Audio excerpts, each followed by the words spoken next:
Angibingelele kinina egameni lenkosi yethu Jesu Kristu ngiphinde ngibingelele kwabaqalayo khonza nathi namuhla sithi siyanamukela enkonzweni yethu namuhla. Siyakubonga lokho kakhulu ngoba siyakholwa ukuthi uNkulunkulu usebenze enhlizweni zenu ukuthi nihlanganyele nathi namuhla ngoba yena efisa ukukhuluma nani kanye nathi ngalosuku lwanamhlanje. Mhlambe mangabuza nje masisha there's no right or wrong answer. Lencwadi esifundile incwadi yezenzo zabapostoli chapter 7 u27 mhlambe ubani ongasitshela ukuthi kwenzakalani la ngizokwazi ukunderstand ukuthi siqale kuphi. Just quickly kwenzakalani kule ncwadi esifundile.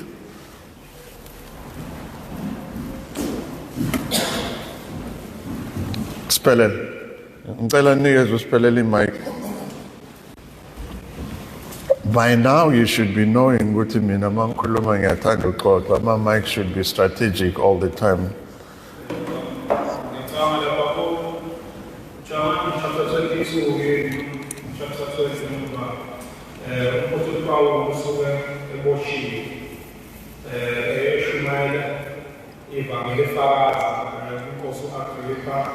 No Felix, no Festo, venire a te, non sono visto che sa con dava delle sala mai ben buono sana ma sono un po' più non si sono visto che sa non tanto qua nel senso che in sala venire che stavamo una sera posso un professore a capo ai professori che va bene un po'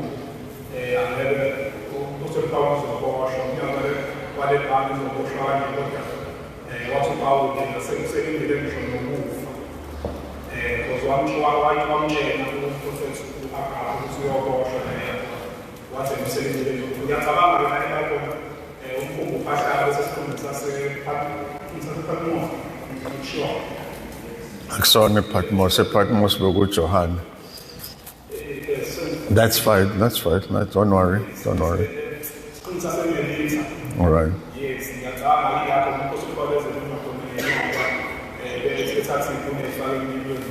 Right.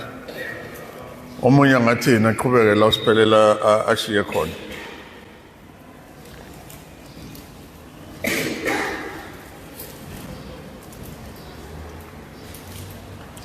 All right. Should usiphelele kuphela waziyo ukuthi kwenzakalani la. All right. Thank you Siphelele. Kunjengoba uSiphelele esho. Isifundo sethu namuhla sizobe sigxile kakhulu from lapha ku chapter 27 sibheke kakhulu uverse 22 ukuya ku verse 24. Lo mbuzo engubuzile nempendulo enikezwe uSiphelele inikeza i-background, inikeza umlando, inikeza ingqikithi noma inikeza i-context yokuthi kwenzakalani njengoba sifika lapha ku chapter 27 ukuze u-understand kahle noma uqonde kahle ukuthi kwenzakalani ku chapter 7 ku 27 Siphelele uthe kumele uyilande lemuva akekho sure noma ku chapter 20 noma ku chapter 22 ku chapter 20 Siphelele to be exact. So ngizo encourage wonke umuntu ukuthi ahamba ayifunda namuhla sizoyenza introduction umuntu ahamba ayifunda ekhaya qala ukuyifunda from ku chapter 20 uthole wonke lo mlando ungayifundi nje kanye uyifunde uphindelela. Ingani ngisho njalo kulama verse emfisa sibheke kuona namuhla uverse 22 ukuya ku verse 24 sizobheka ama verse engicabanga ukuthi wonke umuntu osindiswe ngokweqiniso ngiyafisa ukuthi ngigcizelele lokho osindiswe ngokweqiniso kunobunzima abhekene nabo. Izwi lenkosi lithi uma siza ensindisweni size ekuhluphekeni. Contrary to popular belief yamabandla amaningi athi uma uze ensindisweni kungena inhlanhla ekhaya kunanhlanhla engena ekhaya. Uma kunento engena ekhaya kungena insindiso futhi kungena insindiso yeinhlupheko. Inhlupheko uyibona ngani? Uyibona ngokuthi ekhaya bengasindisiwe ebese wena uyasindiswa, uqala khona lapho uxabana nomndeni because izinto ezenziwa umndeni awusazenzi. Akunanhlanhla engena ekhaya ingeniswa insindiso. Siyazwana bazalwane, uma umzalwane osindiswe ngokweqiniso uzoba nezinkinga empilweni ezahlukahlukene, futhi awungeke nje uthi udlule enkingeni eyodwa seyiphelile ebese uphila kamnandi. Ungathi makuphela le nkinga le usathi uyaphefumula kuqala enye inkinga, usathi uyaphefumula kuphele le uqale enye inkinga, ngoba impilo yomzalwane impilo yezinhlupheko.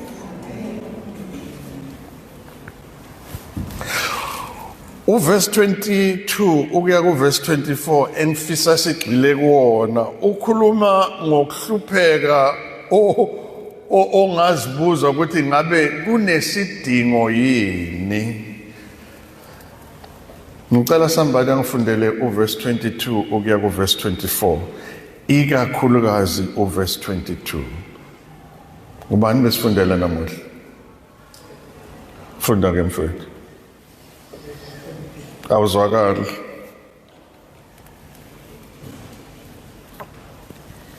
Amen. Verse 22. Manje ngiyaluleka ukuba niye isibili, ngokuba akuzukufa namunye phakathi kwenu, kodwa umkhumbi kuphela. Ngokuba kulo msuku bekuphi ngakini ingelosi kaNkulunkulu engowakhe engikhonzayo, yathi, ungesabi Pawulo, kumele ukuba ume phambi kwaKesari. uNkulunkulu ukupile bonke abahamba nawe kuNkulunkulu. Nayo into engifisa sibheke kuyona namuhla mayelana nezinhlupheko ikakhulukazi ezibhekene nalabo abasindisiwe. Zithathe njengomuntu osemkhunjini ebese izwi lenkosi lapha kuverse 22 lithi lo mkhumbi ohamba ngawo uzophahlazeka. Awuyizwa kahle lento. Lo mkhumbi okuwona yazi kusho mina uNkulunkulu ukuthi ayikho enye indlela lo mkhumbi ugibele uzophahlazeka. Now asinikezeke icontext. Umpostoli Paul ube nohambo noma ijeni noma amajeni amathathu awathethe empilweni yakhe. Kulo nolunye uhambo belenza ngo46 AD ukuya ku48 lo 2 years ubehamba eya eAntioch aya eCyprus aya eAsia Minor aya eIconium, konke la behamba khona ubeshumayela ivangeli lensindiso kubo bonke abangasindisiwe, amaJuda nabezizwe labo esibabiza ngamaGreki. Waphinda wathatha olunye uhambo ngo49 AD kuze kuye ku51 AD eindaweni ezifana nabo Filipi, aye Thessalonica, aye Athens, aye naseKorinte. Nakhona lapho ubehamba eshumayela ivangeli, aqala amabandla noma akhe ibandla elikhona, kubekwa abefundisi, aqhubeke aye kwelinye idolobha njalo. Uhambo lwakhe lesithathu libe ngo53 to 58 is about 5 years ehamba indawo ezahlukahlukene la aspende khona u3 years wonke kulo 5 years kusendaweni yase-Ephesus. Ingakho sibona kunezincwadi ayibhalayo, abhalela eThessalonika, abhalela eKorinte, abhalela eKolose, abhalela indawo zonke lezi ubehamba eshumayela ivangeli, aqala amabandla, kwakhe kubuholi, aqhubeke ahambe aye phambili kanjalo. Lolu hambe simbona ahamba kulona manje nanoma kuhambo beshumayela ivangeli, kepha inhloso yalolu hambo beyingafani nalamajeni amathathu awaphethe, because lamajeni vele inhloso yakhona bekuyokushumayela ivangeli, aqala amabandla, abantu basindiswe. Lolu uhambo olucele uyena efuna ukuyiswa eRoma because bembeka amacala wokuthi uphule imithetho kaMose ngokushumayela uJesu lo abangamfuna amaJuda okubona ababulala uKristu bembulalela lo mbuso kaNkulunkulu awushumayelayo bethi uphambene neimfundiso nomthetho kaMose. Now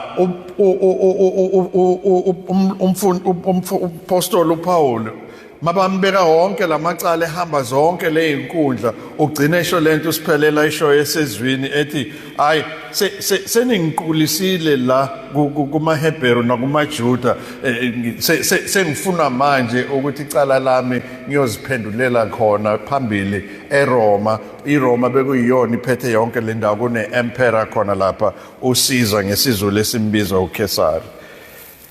eRoma la aya khona uyogcine ebulewe, futhi uyakwazi lokho ukuthi uyobulawa. Now useJerusalem fanele ahambe aye eRoma. La eJerusalema khona unikezwe ama-warnings, izexwayiso 3 times, but ungayi eJerusalem, Apostle Paul.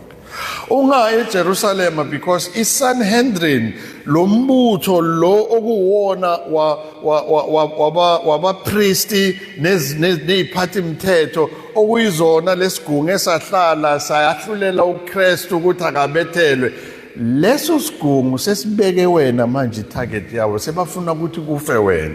So ungayi lapha ngoba uma ufika khona uzoboshwa futhi uzohanjiswa phambi kwaso sona lesigungu. Lesigungu sizokwahlulela ngomphakathi wonke wamaJuda ukudinele uganunwano because wena ushumayela lo Jesu angafuna lo Jesu. I-warning yokuqala esiyitholayo siyithola ku-chapter 20 njengokusho ngasiphelele. Le warning ivela kuma-elder noma kubafundisi bamabandla ahlukahlukene. Bathi Apostle Paul ungayi eJerusalema. Uthi mebaphendula ku-verse 24 khona lapha encwadini yezenzo chapter 20 uthi lalelani, I am compelled by the Spirit. Ngiphoqwe umoya ongcwele ukuthi ngihambe ngeJerusalem. Futhi ngiyazi lento enishoyo iqiniso, ngizoboshwa. Futhi ngiyazi ukuthi amaJuda akangifuni. Futhi ngiyazi ukuthi sona lesigungu lesi okuyisona esahlulela uKristu sesifuna mina manje, sesifuna ukungibulala. But nake ngifuna ukukusho kona uthi, I do not take account njengempilo yami njengento precious noma ene-value ukudlula umsebenzi neministry uKristu anginikeze yona. Ngikuthole lokhu kuKristu, ngikuthole kuumusa kaNkulunkulu wensindiso. Uma kumele ngifele lokho ngizofa. Kusho umpostoli Paul. Bese kufika i-warning yesibili. I-warning yesibili ifika ebandleni, ibandla lonke eJerusalem liza kuKristu. Abantu abasindisiwe lesa sikhathi bekubafundisi nje ama-elders. This time it's the church itself. Lithi kumpostoli Paul ku-chapter 21 from verse 1 ukuya ku-verse 4. Lithi leli bandla kumpostoli Paul, umpostoli Paul ungayi eJerusalem. La manje sezifica khona. Uthi ungayi eJerusalem, ubanikeza seyimpendulo. Kuze i-warning yesithathu. I-warning yesithathu ifika ngalo mprofeti uAgabus osiphelela sitshele ngayo. Uyafika umprofeti akazi, uthola izinto ezikhona lapho, uthola kulezi zinto ezikhona, uthola kunebhande. uthatha leli bhande uzibopha izandla ayibophe neinyawo ebese profeta athi umnikazi wale bhande uzoboshwa ngalendlela engiboshwe ngayo. It turns out ukuthi leli bhande likampostoli uPaul. Kepha umpostoli Paul umephendula ku chapter 21 ku verse 13 uthi ngiprepared ukuthi ngiboshwe izandla nezinyawo futhi ngiprepared ukuthi ngifele igama likaKristu. Nebala uyahamba eJerusalem. Uma efika eJerusalem uyahamba ungena mefika eJerusalem uhlangana no Jakobe. uJakobe umfowabo kaJohane, uJohane obekuwomunye wabafundi bakaKristu. Athi uJakobe kuyena, "Yeyi ndoda, ula hey unesibili. Bayakufuna la. Bafuna ukubulala. Lalela-ke, zihlambulule. Uhambe uyokupresent icase yakho ukuthi lento abathi uyayenza ayinjalo." Apostle Paul ayihlambulule ahamba etempelini. Uma efika etempelini ngaphakathi, itempeli lamaJuda khumbula, abagcina umthetho kaMose. Uma efika ngaphakathi etempelini, kukhuleka kuNkulunkulu, uNkulunkulu ophilayo kepha ngomthetho kaMose, lo wemthetho, kwenziwa izimvu, kwenziwa imhlatshelo yonke lento. Bese kuba namadoda abona umpostoli Paul, bathi hayi uyena manje. Bambambe khona lapho etempeleni ngokuhloniphisa kuthiwa bambeka izandla, bambekanga izandla, bamshaya nje ngoba akafuneki la, akafuneki ngoba nayi le ndoda besikhonza nayo ikuSanhedrin, nayo ikulombutho lesigungu lesi ebekade senza ukuthi umthetho kaMose uyagcinwa. So ujikileke lo muntu, so usitshela yena ukuthi uselandela lo Kristu lo esambulala ngoba ekhipha abantu kuNkulunkulu ebafaka kwindlela. This is a lunatic. uKristu wethu seza nayi le ndoda bamshaya man, bamshaya. Mebamshaya kuzwakala umsindo ngaphandle ukuthi lo mpostoli Paul ungaphakathi. Kwase kuvuka iriot enkulu ngaphandle kwethempeli, esuswa ukuthi nangu umpostoli Paul sela ngaphakathi manje.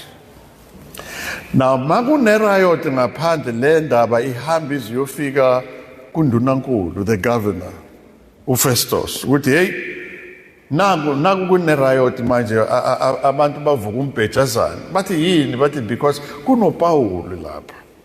uPaul lo ofunekayo uyena wenza yonke lento. uGovernor athumela amasosha athi hambani noyilungisa lento, hambani noyilungisa. Makaphumela eminyango manje bamxosha etempeleni. Makaphumela eminyango isizwe simlindile sifuna ukumbulala.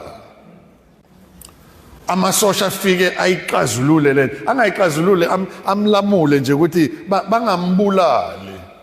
Athi umpostoli Paul, ningamaJuda, I'm also a Hebrew.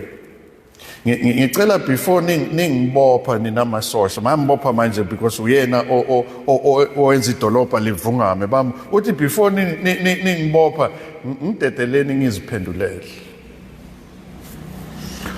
Lithi izwi lenkosi ku chapter 21 and chapter 22 waziphendulela ngesiHebheru ekhuluma ilanguage yabo ukuze bamuzwe kahle.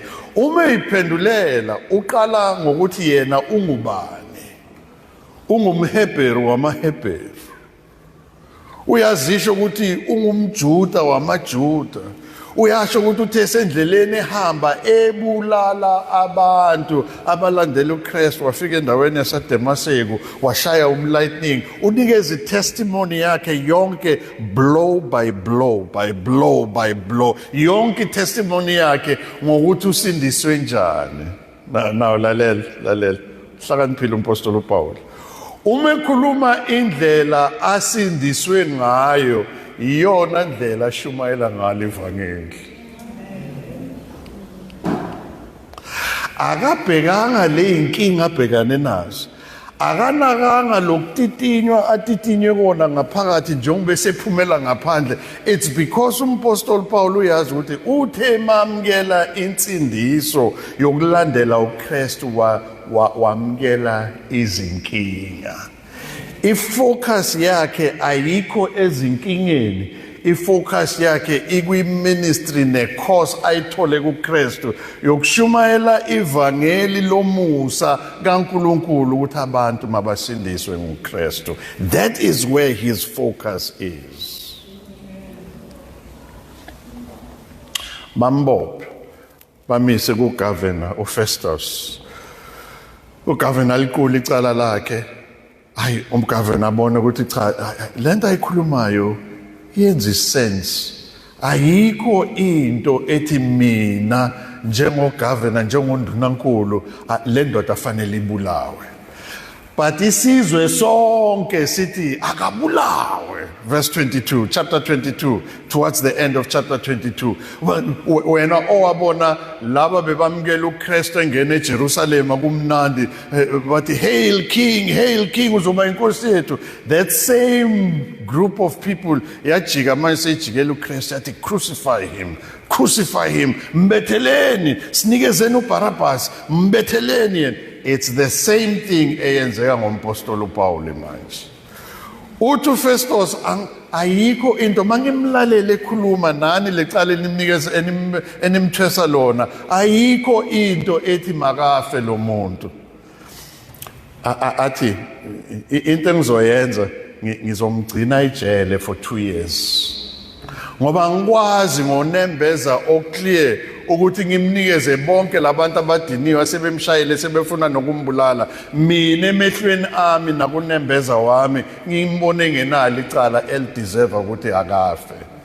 He was hoping ukuthi kuloyo 2 years abantu bazokhohlwa umpostoli Paul noma kuzokwenzeka something nje lento kampostoli Paul iphele. After 2 years isaqhubeka lento. Ebese kufika inkosi uAgrippa ehamba nonkosikazi wakhe uBernice bevakashele uFestus undunankulu. Mebemvakashela jabule afu undunankulu ebese athi kuyinkosi uAgrippa, by the way unkosi uAgrippa umzukulu wenkosi uHerode lo befuna ubulala uJesu seyingane. Abese uFestus athi kuAgrippa, "Hey, wafika wenza kahle wafika. Nginenkinga la ngoPaul." Athi yini inkinga? Athi abantu bafuna ukumbulala. Kune riot nje izwe lonke limfuna. But mina mangimlalela angimbona necala. Inkosi uAgrippa ithi mlethe. Abuye uAgrippa babiza isizwe babize naso lesa sigungu lesa bekufanele lesi sifuna ukubulala esabulala uKristu lesi sifuna so yaquliswa futhi icala same thing. Inkosi uAgrippa sefuna ukuzwela ngamadlebe akhe manje balithethe icala. Both inkosi uAgrippa noFestus bathi hayi man ayikho into lentikhuluma yilo muntu. In fact inkosi uAgrippa athi hey Apostle Paul ngendlela ukukhuluma ngayo cishe nami ngaba umzalwane. Uyabona ngendlela ucabanga ukuthi ungangiphendula nje ngibe umzalwane ngalesikhashana esincane kepha cishe ngiphenduke nami ngibe umzalwane. Lalela ke mina ngiyinkosi nondunankulu asiyiboni into oyikhalelayo ethi mawufe, kepha isizwe sithi siyakudinga fanele senze lokho kufuna isizwe sithi crucify him akabulawe bagcwele phela konke la inkantolo akabulawe. Ebese umpostoli Paul uyasukuma uthi kokugcina before ngibulawa mina I'm a Roman citizen.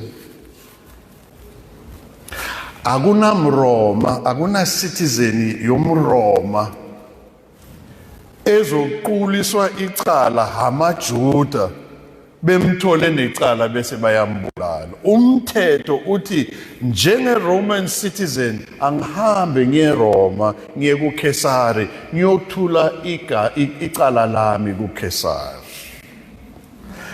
Na ingakho ke sesimthola manje so semkhunjini oya eRoma eyothula icala lakhe kuKesari. Somebody read Fundo chapter 20 verse 11. Fundo chapter 20 verse 11. Chapter 20, verse 11. Yebo.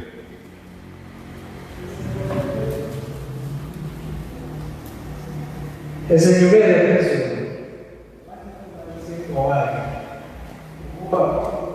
Sorry man, not to chapter 20, chapter 23 verse 11. Sorry. Chapter 23 verse 11. Angithi ku chapter 27 manje. Yeah, ku chapter 23 verse 11. 23 verse 11. Ngokusuku inkosi yenza kuwe yathi, yima isibindi, njengokuba ufakaze ngami eJerusalema, kanjalo kumele ufakaze naseRoma. Now, ngikusaphi kulento. Ku chapter 23 ebhekene namacala ezobulawa nakhona, uNkulunkulu wazambula kumpostoli Paul wathi kuyena lalela ke. Imisibindi manje ungacabanga ukuthi uzobulawa manje. Ngoba mina uNkulunkulu ngifuna uhambe uyofakaza ngami eRoma kuKesari. Ukhumbule ngaleso sikhathi abantu abakade belandela uKristu bebebulawa, babulawelana. Babulawela ukulandela uKristu because bathi uJesu uyinkosi. Kanti ngaleso sikhathi bonke bebathi uKesari uyinkosi. So lo Jesu uyivukela mbuso osusa abantu ekhonzeni uKesari. Caesar is Lord. Now people are saying Jesus is Lord. Yezwa lento. Thina sithi abakhonze inkosi uKesari, bona bafuna ukukhonza inkosi uJesu. So uNkulunkulu uthe kuPaul chapter 23 verse 11, imisibindi kiko konke lokudlula kona ngoba ngiyafuna uhamba uyoshumayela kulo abathi uyinkosi uKesari, ngifuna uyoshumayela ngami kuyena. So lokugoloza kukaPaul manje athi ufuna ukuya eRoma, ufuna ukuya eRoma one njenge Roman citizen, which is true, but the strategy sikaNkulunkulu ukuthi umpostoli Paul abe umRoma ozodimanda ukuthi ayothula icala lakhe kuKesari lo okuthiwa inkosi. Na khumbula umpostoli Paul njalo melethwa ezoqula icala ukhuluma ngetestimony yakhe. Any testimony yakhe ukushumayela ivangeli. And abantu abezwe testimony yakhe bayaphenduka, baphendukela kuKristu. So uyahamba manje meyale kuKesari uzofika azidefende the same way as defender ngayo ngokuthi athula ubufakazi bakhe. Methula ubufakazi bakhe ushumayela uKristu, ushumayeza yena lo othi uyinkosi, uzoshumayeza inkosi yamakhosi. Anizwa lento bazalwane. So uNkulunkulu ukwenza konke lo umpostoli Paul ahambe, but athi ngifuna icala lami liyoqulwa eRoma. Bonke abantu bayazi ukuthi nanoma bangamaJuda baphethwe umbuso wamaRoma. Abakwazi ke ukuthi umuntu eseshilo ukuthi uyicitizen yaseRoma bona baqhubeke bamaJuda. Khumbula ufakaze ngoKristu, ngobufakazi bakhe washumayela uKristu kumaJuda ngelanguage yabo yesiHebheru, bamuzwe kahle, akukho abakumisile. Manje so uyoshumayela kumaRoma ngesiRoma sabo njenge Roman citizen. So akukho abashiya ngaphandle, uNkulunkulu konke lapho. Uhanjiswa nezinye igilamkhuba, igelekeqe, iboshwa. Sehanjiswa zonke leziboshwa lezi ziyahamba ziye Rome. La ngaphakathi emkhunjini labantu ahanjiswa nabo kuneziboshwa, kunabasebenzi bakahulumeni ama-security, kune-centurion. I-centurion iphoyisa elikhulu eliphethe induna yekhulu eliphethe ama-platoons. Uhanjiswa nabo bonke labantu iningi lalabantu alisindisiwe ngoba eliyigebengu mabaphelele bonke la emkhunjini bawu 276. Shayizwa lethu 276 baya emkhunjini. Mefika lapho umpostoli Paul athi kubona, I have some bad news. I have some bad news. But what is the bad news? Athi lo mkhumbi niugibele. Lo mkhumbi siugibele sonke uzophahlazeka. Anizwa lento bazalwane. Na ucabanga lento. Umpostoli Paul impilo yakhe yonke, he's got trouble after trouble after trouble after trouble. Manje sekufanele ayobhekana no Kesari as a last thing. You don't want trouble endleleni. Now he's faced with another trouble. Lo mkhumbi abahamba ngawo, lo mkhumbi ube neyinkinga zemvula ezinamandla. Mawufunda chapter 27. Lo mkhumbi uface one storm after another storm. Lo mkhumbi uhlangabezane neziphepho na kuhlukile istorm ne contrast wind. Isiphepho nezimvula kuhlukile. Lezi mvula ezinamandla zisusa lo mkhumbi ukuthi ungakwazi ukuhamba ngalendlela okufanele uhambe ngayo. Zonke lezi zinto zithola ku verse 22 kuya ku verse 26 by the way. Mawufunda ku verse 22 kuya ku verse 26. There's been difficulty after difficulty to a point ukuthi bonke bawu 276. Iningi labo elingasindisiwe, iningi labo elikholiwe kodwa lingasindisiwe, bonke bawu 276, they decided ukuthi yazini sizofa lo mkhumbi uzosibulala, masikhulekeni sizile ukudla sinxuse kuNkulunkulu ukuthi awusindise lo mkhumbi singafi la emkhunjini. Now they went and fasted. Now umpostoli Paul lo mkhumbi experience izimvula, lo mkhumbi wa experience iziphepho, njalo makufika isiphepho bayale ngomkhumbi isiphepho sibe namandla sibathathe siyobalahla kwenye indawo. Sekufanele babuyele emuva manje isiphepho mase siphelile. So baxakekile, it's one king after another. Lo mkhumbi ubhekane na mechanical problems. Mina ngiyanisummarizeela, hamba noyifunda lento yonke lento engishoyo isezwini. So uface imvula, waface iphepho, waface mechanical problem, wakwangathi umkhumbi uzocwila, bakhipha luggage bayilahla benza yonke lento, bakhuleka bazila ukudla for 14 days. Nangu umpostoli Paul mevula umlomo wakhe uthi, I have some bad news. Verse 22. Uthi lo mkhumbi is going to fall apart. Now ngifisa uyicabange kahle lento. Anikwazi ukuthi ni in the middle ye storm neyiphepho ne mechanical problem, one problem after another. Akekho ufuna ukuzwa indaba ezimbi zokuthi lo mkhumbi uzophahlazeka. Sesikhuleke kangaka, sesizila ukudla kangaka, sesimuse kuNkulunkulu ngenhliziyo yethu yonke ukuthi akawusindise, wena uzositshela ukuthi lo mkhumbi uzophahlazeka. Thina sifuna ukukuzwa ukuthi uNkulunkulu uyizwile imikhuleko yethu. Sifuna ukuzwa ukuthi everything is going to be okay. Sifuna ukuzwa ukuthi iphepho zizophela, sifuna ukuzwa ukuthi mechanical problems zizophela, because we have fasted and have prayed for 14 days. We want to hear some good news from uNkulunkulu. Now, why kunzima kangaka? It's because bakhulekile. But number two, banethemba lomkhumbi. I-confidence yabo ikulomkhumbi. Anizwa lento ngisho?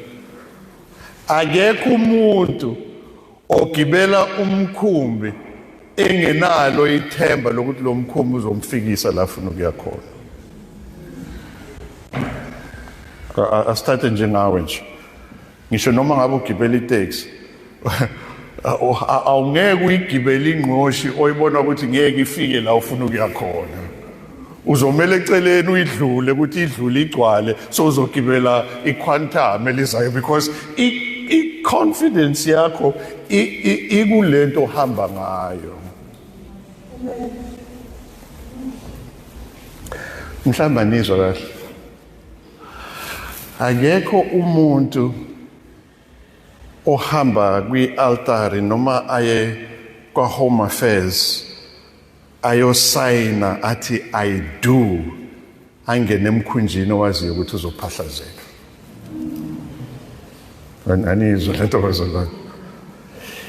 If you knew ukuthi mawuthi I do it will end up with divorce, ngeke ungene kulowo mshado. Akekho umuntu ongena kwi-business partnership a-investe iy'mali zakhe ayisebenzele kanzima angene kwi-business venture. Le business venture angayithembi futhi azi kahle ukuthi imali yakhe izocwila izodliwa ayifake anyway. Akekho umuntu okwenzayo lokho. Akekho umuntu othi afike endaweni whether kusemsebenzini whether indawo entsha la uhlala khona owakha ubudlelwane ama-relationship whether it's a colleague relationship or it's just friendship or akekho umuntu o-investa kwi-relationship isikhathi sakhe nemizwa yakhe azi kahle ngamhlophe ukuthi lo muntu angena kwi-relationship naye uzomgwaza ngemuva. Uma ngabe ubuwazi ukuthi labangani bakho laba ospend isikhathi nabo, ospend imali yakho nabo, ospend imizwa yakho nabo, ospenda yonke into, investe yonke into kuyena. Uma ubuwazi ukuthi omunye wabo uzogwaza ngemuva, abe umbopha kasithayo, kungeke ungene kulowo mkhumbi loyo. So akekho umuntu manje labo umpostoli Paul abafuna ungena emkhunjini uzophahlazeka. Ithemba labo lonke lokuthi lo mkhumbi uzongifikisa la ngiyakhona. Okwesibili into yenza ukuthi bangamkeli izindaba ezimbi kumpostoli Paul ukuthi ngeyinhliziyo zabo zonke for 14 days they've been praying and fasting. Funda verse 33. Funda verse 33 lapho chapter 27. Funda verse 33. Verse 33. Kwathi sekuzovusa uPawulo wabathenga bonke ubabali. Wathi namuhla usuku lweshumi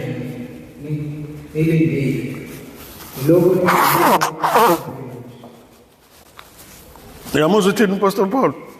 Uthi it's been 14 days. Anidli lutho. Aniphuzi lutho. Niyakhuleka nje kuphela. Nikhulekelani? Nikhulekela ukuthi lo mkhumbi unise la nifuna ukuya khona.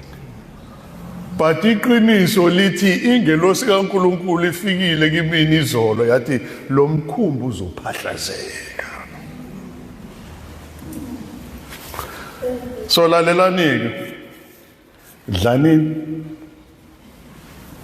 ngobe lokufasta kwenu nokukhuleka kwenu nokunxusa ngeinhliziyo zonke iphelele zibheke kuNkulunkulu.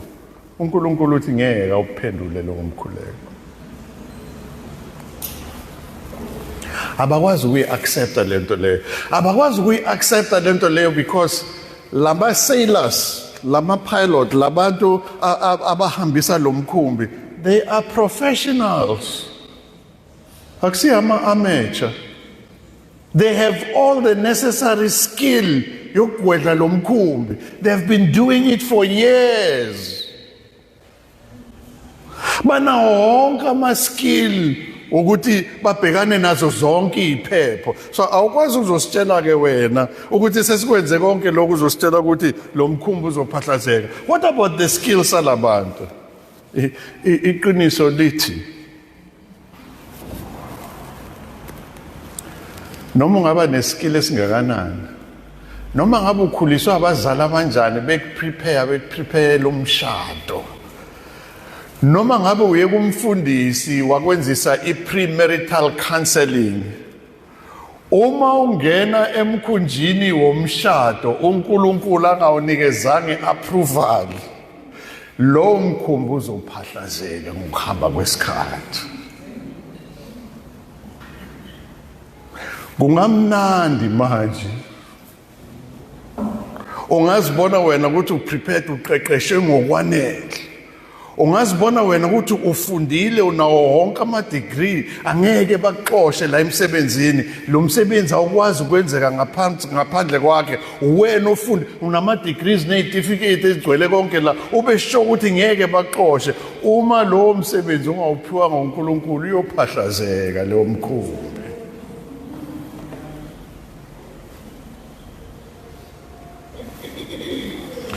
Uzozibuza ukuthi but ngobe ngifundile nje, ngobe yimina ophethe, ngobe bayangithanda nje bonke labantu, ngobe kuhamba kahle la, yonke into konakeleni. What's wrong with me? No, there's nothing wrong with you. What is wrong ukuthi lo mkhumbi awuordainwanga uNkulunkulu, uzikhethele wona wena.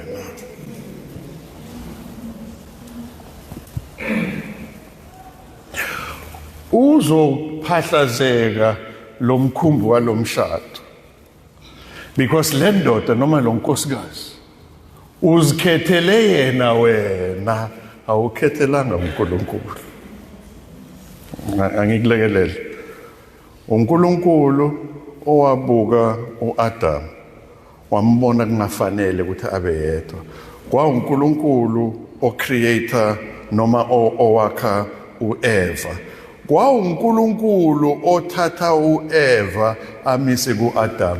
Adam azange ahamba zula afunana nomfazi.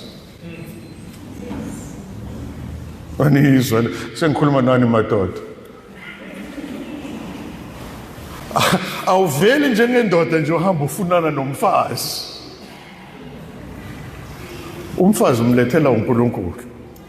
Nawe nkosikazi wena wesifazane awuhamba ufunana nendoda because so na 22, so na 23, so na 27, so ufuna indoda wena uhamba ubukana nendoda. Uma le ndoda ingalethanga uNkulunkulu uzongena kulomkhumbi impela, kepha lo mkhumbi uzophahlazeka kwi-divorce. Ngoba wena uzifunele lo mfazi, wazifunela le ndoda. Sizoyibona bazalwane, sizoyibona lithi izwi lenkosi. They found a ship. Lo mkhumbi abakuwona akuwona umkhumbi oplane uNkulunkulu, umkhumbi wase-Alexandra ongafanelanga ukuthi useyile ebusika. Bona bawuthatha, they found a ship and went into it. The ship was not ordained by God. So why lo mkhumbi kufanele uphahlazeke? Lo mkhumbi uphahlazeka ngoba awukho entandweni kaNkulunkulu, awuordainwanga uNkulunkulu, awukhethwanga uNkulunkulu. Bazikhethele bona bezitholele umkhumbi, benza lento efunwa yibona. Nanoma ngabe uNkulunkulu bethe ufuna umpostoli Paul ayoshumayela eRoma, bekuneyona indlela uNkulunkulu afuna ahambe ngayo. uNkulunkulu uthi ngeke kwenzeke lo, ngiyuphahlaza lo mkhumbi.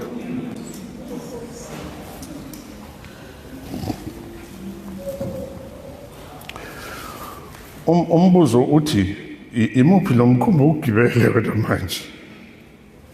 Imuphi lo mkhumbi ugibele wena manje? Futhi ucabanga ukuthi kuhamba kahle. Imuphi lo mkhumbi owugibele manje? Hey, kuyabheda ugibelile mani, kuyabheda. Usuzame konke uyakhuleka akulungi. usufaste usungene kuleli sonto waphuma kuleli sonto waya lapha wasuka lapha waya enyangeni wasuka kwinyanga waya kubathandazi wasuka kubathandazi waya kwaShebe ufuna lento ilunge ayilungi so uzame konke okuzamayo uthi njengoba ngumzalwane ngenza konke ngibakaNkulunkulu what is wrong with me you know what's wrong with you usemkhumbini ongakhethwanga uNkulunkulu nanoma kukuhle sho kusazoba nzima unenhlanhla mangabe kunzima manje kulomkhumbi ogibele kona because une chance yokubheka ukuthi uNkulunkulu yini ongifake kulomkhumbi noma umkhumbi engazikhethela wona bese nje introduction namuhla uNkulunkulu uzosiza ngesonto elizayo